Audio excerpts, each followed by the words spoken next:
Assalamualaikum warahmatullahi wabarakatuh. Perkenalkan nama saya Nurul Fitri Amrina Rosada. NIM saya 251402145. Saya dari kelas E semester 1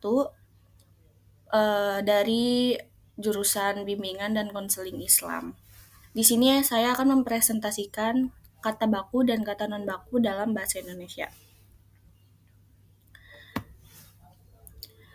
Mengapa penting memahami kata baku dan non baku? Di sini ada 3. Saya akan menjelaskan satu persatu mulai dari kredibilitas dan profesionalisme. Itu adalah menggunakan kata baku menunjukkan penguasaan bahasa yang baik, membangun kredibilitas, terutama dalam konteks formal dan profesional. Yang kedua, ada kejelasan komunikasi. Kata baku membantu mencegah ambiguitas dan kesalahpahaman, memastikan pesan tersampaikan dengan jelas dan tepat. Terus yang ketiga ada memelihara kemurnian bahasa. Apa itu? Yaitu memahami dan menggunakan kata baku adalah salah satu upaya menjaga kelestarian dan kemurnian bahasa Indonesia sebagai identitas bangsa. Oke, next. Slide selanjutnya. Apa itu kata baku? Kata baku adalah yang pengucapan atau penulisannya sesuai dengan kaidah-kaidah standar yang telah dibakukan. Kaidah ini meliputi ejaan, tata bahasa, dan kosakata.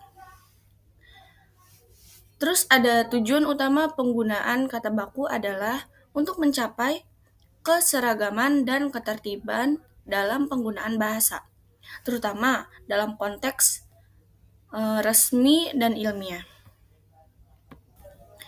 Oke, next kita beralih ke slide selanjutnya. Ciri-ciri, di sini ada ciri-ciri dan fungsi kata baku.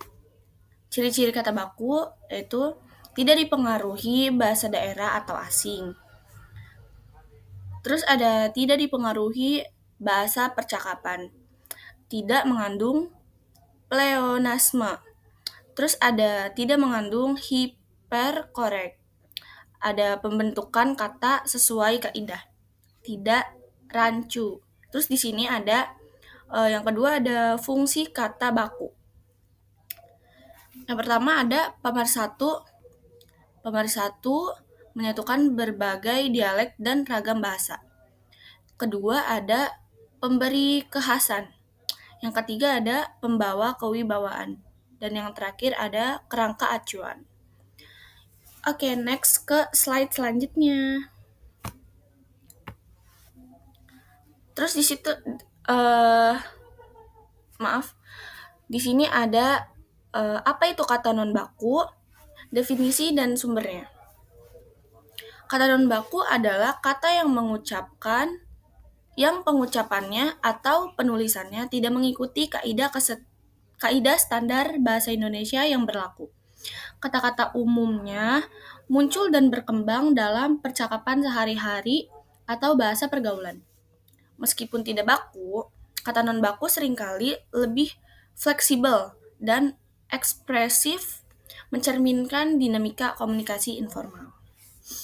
Terus di sini ada sumber kata non baku, ada pengaruh bahasa daerah, logat dan kosakata lokal yang diserap.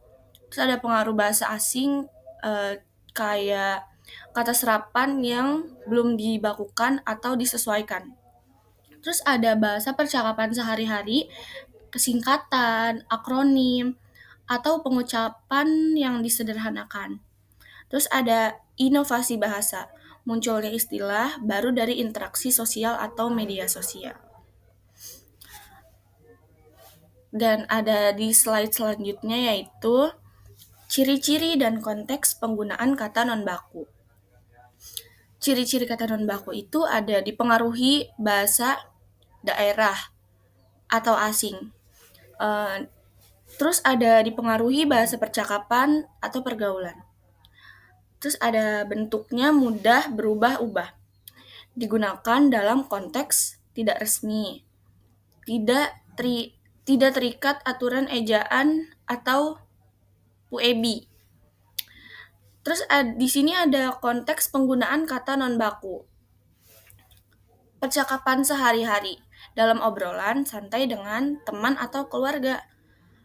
Terus ada media sosial kayak status, komentar, atau pesan instan.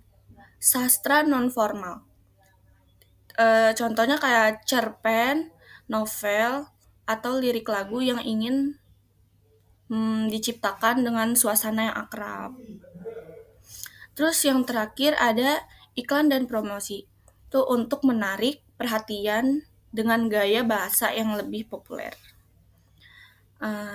Next, yang selanjutnya ada kapan menggunakan kata baku dan kata non baku. Penggunaan kata baku itu penulisan karya ilmiah, skripsi, tesis, dan jurnal. Terus ada pidato resmi, rapat dinas, yaitu contohnya. Terus ada surat menyurat resmi, dokumen hukum. Dan selanjutnya ada pendidikan dan pengajaran. Terus ada jurnalisme, berita, artikel, atau formal gitu. Dan selanjutnya yang kedua ada kata non baku. Percakapan sehari-hari dengan teman atau keluarga. Itu contohnya. Terus ada pesan teks, obrolan daring, media sosial. Ada sastra non formal. Contohnya kayak dialog dalam novel atau cerpen gitu.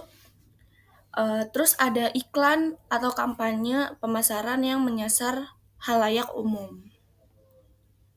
Oke, slide selanjutnya yaitu kesimpulan. Sebelum disimpulkan, saya mau memberi satu contoh. Contoh dari mohon izin, sebelum ada kesimpulan, saya akan memberi contoh kata baku dan kata non baku. Kayak contohnya kan kayak apotek, tulisannya apotek tapi dibacanya apotik. Terus ada atlet kan tulisannya atlet tapi dibacanya atlet. Terus ada November, contoh kayak tulisannya November tapi dibacanya sama kita kadang November, atau ya begitulah ya, kayak sama kita di kata non baku gitu kan. Terus ada objek atau selain itu. Terus ada yang namanya contohnya, apalagi ya, banyak pokoknya kayak tulisan bakunya itu terima kasih, tapi kadang kita mengucapkannya dengan kata makasih. Terus zaman misalnya, zaman, tapi kadang kita bacanya zaman pakai J. Kan itu kayak itu bahasa sehari-hari kita gitu kan ya. Cukup sekian contohnya. Terus kita next ke kesimpulannya aja. Di sini ada kesimpulan dan tantangan penggunaan bahasa yang baik dan benar. Terus di sini ada memahami dan mempraktikkan penggunaan kata baku dan kata non baku adalah kunci untuk menjadi pengguna bahasa Indonesia yang cakap dan kontekstual. Keduanya memiliki peran masing-masing dalam kekayaan komunikasi kita. Terus ada tantangan utama saat ini adalah derasnya arus informasi dan perkembangan teknologi yang memicu munculnya ragam bahasa baru. Namun dengan kesadaran dan praktek yang konsisten, kita dapat terus menjaga kelestarian dan keindahan bahasa Indonesia. Tuh. Selanjutnya, sekian dari saya, Nurul Fitri Amrina Rosada. Kurang lebihnya mohon maaf. Wassalamualaikum warahmatullahi wabarakatuh.